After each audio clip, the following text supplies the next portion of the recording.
Welcome students, हमारी class 10th में history की क्लास जो कि मैंने आपको कल पढ़ाया था। यूरोप में किस तरीके से राष्ट्रवाद की स्थापना होती है, किस तरीके से राष्ट्र की विचारधारा उत्पन्न होती है और फ्रेंच का उसमें क्या रोल होता है। तो कल मैंने आपको एक पिक्चर दिखाई थी और इस पिक्चर के थ्रू मैंने आपको बताया था कि एक पेंटर थे जिसका नाम था Frederick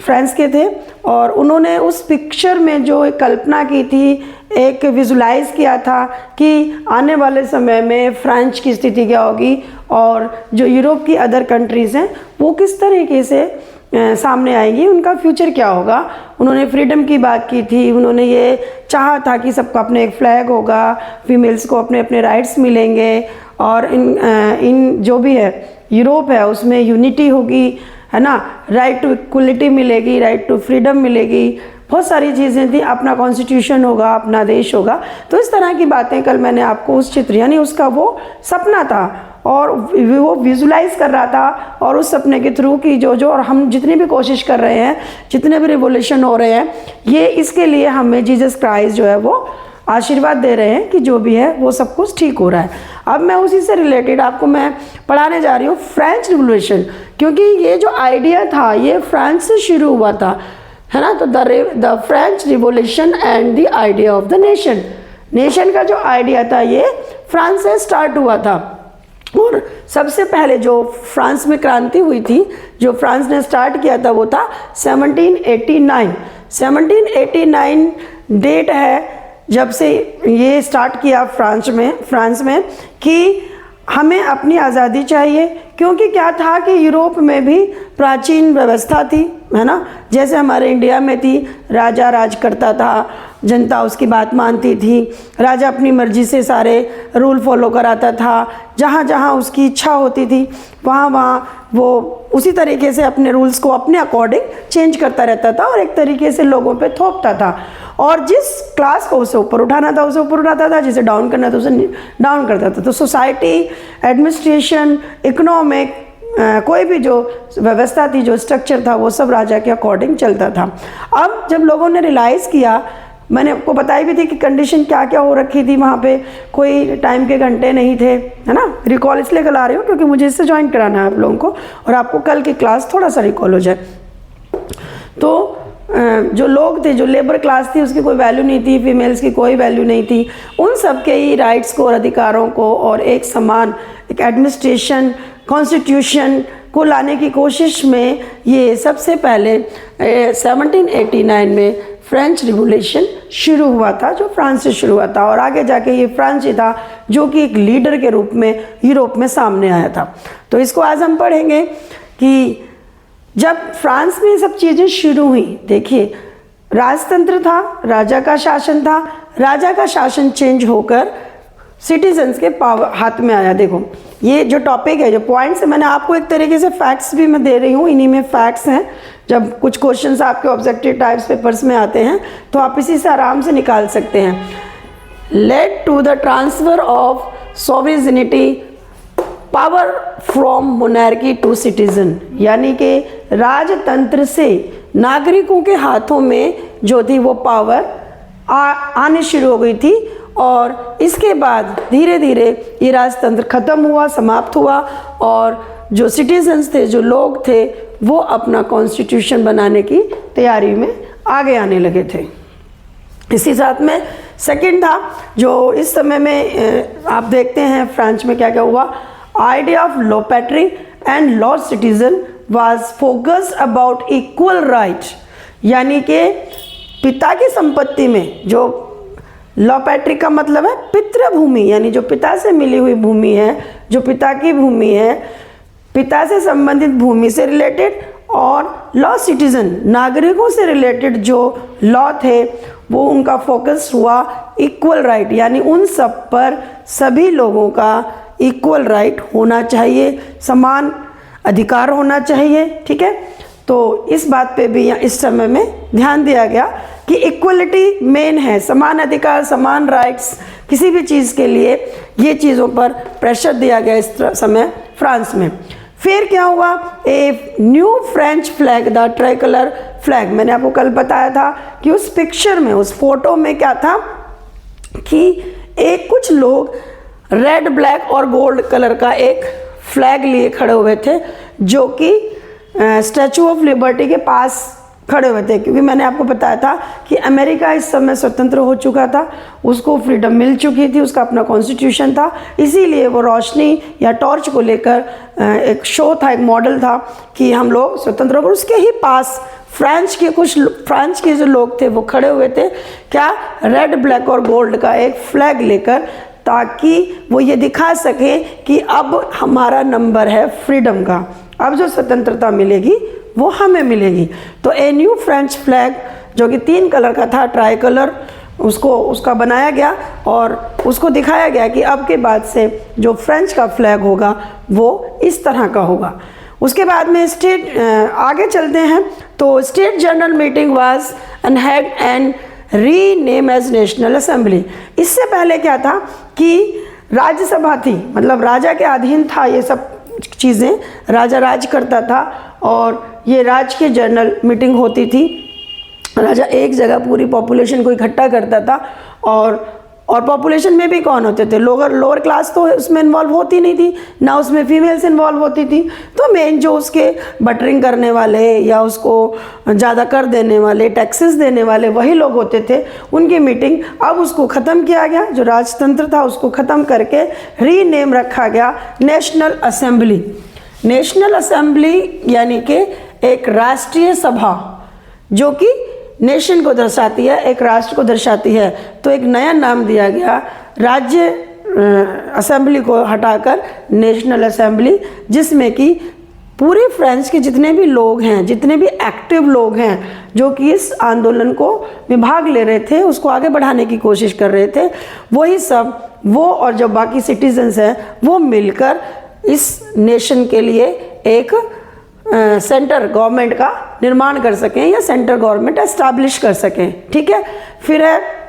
different hymen were made, यानी कि बहुत सारे कुछ पोएम्स लिखी गई, कुछ नारे स्लोगन्स लिखे गए, कुछ बातें लिखी गई। जो सोल्जर्स थे, जो शहीद हो चुके थे, जो वॉर्स में मरे थे, उन सोल्जर्स के लिए नए नए नारे, नए नए गीत, भजन, संगीत के थ्रू, जैसे हमारे यहाँ भी है, हम लोग जब हम 15 अगस्त मनाते हैं या 26 जनवरी मनाते हैं तो आपने देखा होगा कि हम देशभक्ति के गाने गाते हैं, राष्ट्रगीत गाते हैं। उसी तरीके से यहाँ पर, और अगर हम अपनी आज़ादी को याद करते हैं, हमारी आज़ादी, जब हमने आज़ादी के लिए कोशिश की थी, प्रयास किया था, तो उस वक्त भी वंदे मातरम वंदे मातरम वंदे मातरम आपने वो वहीं से लिया गया है, जो राष्ट्रीय गाना है वो उसी समय का है। तो इस तरह की सब चीज़ें फ्रांस में भी शुरू हुई और जिससे कि लोगों के अंदर उत्साह आए, जिससे कि लोग इस आंदोलन में ज़्यादा से ज़्यादा आगे आए और उन्हें अपने राइट्स की नॉलेज हो कि हमें क्या राइट लेने हैं और हमें पुरानी और बेकार जो सभ्यता है, जो हमारा एडमिनिस्ट्रेशन चल रहा है, जो जड़ हो चुकी है, जो ख़त्म है, उसको हमें हटा के और नेशन की बात करनी है। तो इस तरीके से इन सब चीज़ों के ज़रिए सब चीज़ें शुरू हुई। फिर है uniform law for all citizens, यानी कि जो लॉ है, जो कानून हैं, उनमें बदलाव किए गए और सभी सिटीजन्स के लिए, सभी नागरिकों के लिए एक ही जैसे कानूनों की व्यवस्था की गई कि सभी पर एक ही जैसे कानून लागू होंगे। जैसा कि आज आप मॉडर्न एज में देखते हैं, इंडिया में देखते हैं, आप अपने इंडिया में देख लें कि सभी को वोट देने का अधिकार है, सभी को कहीं भी जाने का अधिकार है, सभी को अपने घर बनाने का अधिकार है, अपने धर्म को अपनाने का अधिकार है। तो इसी तरह के कानूनों की मांग की गई और इसी तरह के कानून और लॉ को फॉलो, मतलब एक फॉर्म में बनाया गया जो कि वहाँ के नागरिकों के लिए ज़रूरी था। इसके बाद में uniform system of weight of measurement, यानी कि अब ट्रेड्स की बात आती है कि उन्होंने ट्रेड यानी व्यापार के लिए भी एक नियम बनाया कि जो वेट है ना, वेट को नापना, तोलना और मेज़रमेंट करना, नापना, इसके लिए भी एक सिस्टम तैयार किया गया और उनको एक ही इकाई, एक ही यूनिट में दोनों को रखा गया, वेट और मेज़रमेंट को, ताकि जो ट्रेड्स हैं, जो व्यापार है, वो बहुत अच्छे से चल सके और उसमें डिफरेंस ना आए, है ना, किसी तरह का भी। उसके बाद है French became the common language. क्या होता है किसी भी देश में, किसी भी राज्य में, है ना, हमारे यहाँ पे भी कहावतें हैं, आप सुनते होंगे घरों में कि थोड़े थोड़े दूर पर लैंग्वेज, बोलियाँ चेंज हो जाती हैं। आपने देखा बुलंदशहर की अलग है, गाज़ियाबाद की अलग है, बंगाल की अलग है। बंगाली को छोड़ दीजिए,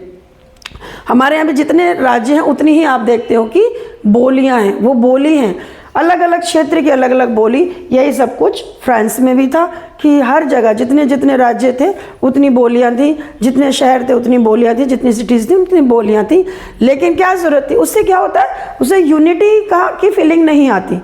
है ना। अगर हम देखें हमारे देश में जितने भी स्टेट हैं, आप देखते हो जितने भी स्टेट हैं सबकी अपनी एक लैंग्वेज है ना, अपनी एक भाषा है, वो राज्य स्तर पर बोली जाती है वो भाषा। लेकिन अगर हम नेशन की लैंग्वेज बात करते हैं, अगर हम देश की भाषा की बात करते हैं, अगर हम भारत की भाषा की बात करते हैं तो वो क्या है, हिंदी। इसी तरीके से फ्रेंच में भी अलग अलग जगह पे, अलग अलग स्थानों पर, अलग अलग स्टेट में अलग अलग बोलियाँ थी, उन सबको हटाया गया और एक फ्रेंच जो कि कहाँ बोली जाती थी, पेरिस में फ्रेंच बोली जाती थी, पेरिस की भाषा थी। तो पेरिस में ये फ्रेंच बोली जाती थी। बाद में देखा गया कि ज़्यादातर जो लोग थे वो फ्रेंच बोल रहे हैं, तो इसीलिए फ्रेंच को एक कॉमन लैंग्वेज या एक राष्ट्रीय भाषा का दर्जा दिया गया। ठीक है, नेशनल लैंग्वेज, कॉमन लैंग्वेज की जो फ्रेंच की जो राष्ट्रीय भाषा है वो क्या होगी, फ्रांस की जो राष्ट्रीय भाषा है वो क्या होगी, फ्रेंच। ठीक है, तो इस तरीके से चूँकि ये पहले पेरिस में बोली जाती थी, इसी तरह से हिंदी को हम देखते हैं संस्कृत हमारा ओरिजिन है और देवनागरी लिपि है, तो इसी तरीके से इनके भी यहाँ पर भी डिक्लेयर किया कि फ्रेंच हमारी राष्ट्रीय भाषा होगी। इसके साथ ही end of export import tax, क्या होता था, ये लोग व्यापार करते थे तो हर जगह टैक्स लिया जाता था। यानी अगर आप एक्सपोर्ट कर रहे हैं तब भी टैक्स लगेगा, इंपोर्ट कर रहे हैं तब भी टैक्स, और वो टैक्स जो होता था वो बहुत ज़्यादा होता था, बहुत बड़ी मात्रा में होता था। तो जो व्यापारी होते थे उनको प्रॉब्लम्स होती थी। और आपको मालूम है कि ये जो समय है, ये जो टाइम पीरियड है, इस टाइम में मोस्टली पानी के रास्ते से या पानी के जहाज़ों से ही व्यापार होता था, तो बड़ा महंगा पड़ता था। इसीलिए उसको सबको देखते हुए ये एक्सपोर्ट इंपोर्ट टैक्स को भी ख़त्म किया गया, इसको फ्री किया गया कि इसके लिए कोई टैक्स नहीं होगा, कोई शुल्क नहीं होगा, यानी टैक्स नहीं, इसको हम फ़ी बोलेंगे क्योंकि शुल्क होता था, शुल्क यानी फ़ी,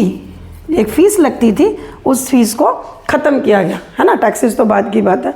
तो ये जो इस तरीके से फ्रांस में नई चीज़ें शुरू हुई, नई चीज़ों का उदय हुआ, और इसके बाद जो फ्रांस था वो बाकी यूरोप के लिए एक आइडियल बना। और फ्रांस ने घोषणा भी की, फ्रांस ने ये बोला कि ये हमारी किस्मत है, हमारा भाग्य है कि ईश्वर ने या ऊपर ने या जीसस क्राइस्ट ने हमें बाकी यूरोपियन कंट्रीज़ के भी सिस्टम को बदलने का मौका दिया है, और हम कोशिश करेंगे कि जो भी देश अपने आप को चेंज करना चाहता है या हमारी क्रांति के वैल्यूज़ को अपनाना चाहता है तो हम उसको फ्रीडम दिलाने में उसकी हेल्प करेंगे। ये बात फ्रांस ने की। इसी सब को सुनकर, है ना, इसी सब को देखकर, इसी सब की को देखकर, समझकर, सुनकर वहाँ जगह जगह आपने देखा कि जो बाकी देश थे, बाकी यूरोप के, बेल्जियम है, ऑस्ट्रिया है, जर्मनी है, पोलैंड है, हंगरी है, ये सब लोग भी इसके पीछे पीछे चलने लगे। और उसके बाद में क्या हुआ कि 1790 में फ्रांस की जो सेना थी, जो मिलिट्री थी, वो अब सब देशों में घुसने लगी, और उसका एक ही नारा था कि हम बाकी देशों को भी फ्रीडम दिलाएंगे। तो जितने भी देश थे, चाहे वो पोलैंड था, मैं आपको यहाँ लिख देती हूँ, पोलैंड हो गया, हंगरी, ऑस्ट्रिया,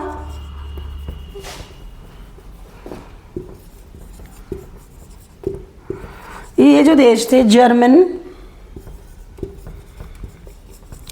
इन सब देशों ने अपने देशों से इन्हें रास्ता दिया, क्योंकि हर राष्ट्र, हर नेशन एक दूसरे से जुड़ा हुआ होता है ना। तो क्योंकि ये लोग भी सब इसी तरीके से गुलाम थे और इनके भी अपने रूल नहीं थे, पुरानी सभ्यताएं चली आ रही थी। ये भी चाह रहे थे कि फ्रांस की तरह हमें भी फ्रीडम मिले, हमारा भी कॉन्स्टिट्यूशन हो, हमारे भी संविधान हो और हम भी फ्रांस की तरह से जो विचारधारा थी वो फैल रही थी। तो इन देशों ने अपने यहाँ से इनकी मिलिट्री को रास्ता दिया और ये जो फ्रांस की मिलिट्री थी, फ्रेंच मिलिट्री दूसरे देशों में जाकर इस रिवॉल्यूशन को आगे बढ़ा पाई। लेकिन आगे जाकर जब आप देखते हैं नेपोलियन पढ़ेंगे तो नेपोलियन के टाइम में नेपोलियन ने सुधार बहुत किए, लेकिन नेपोलियन ने वापस से राजतंत्र को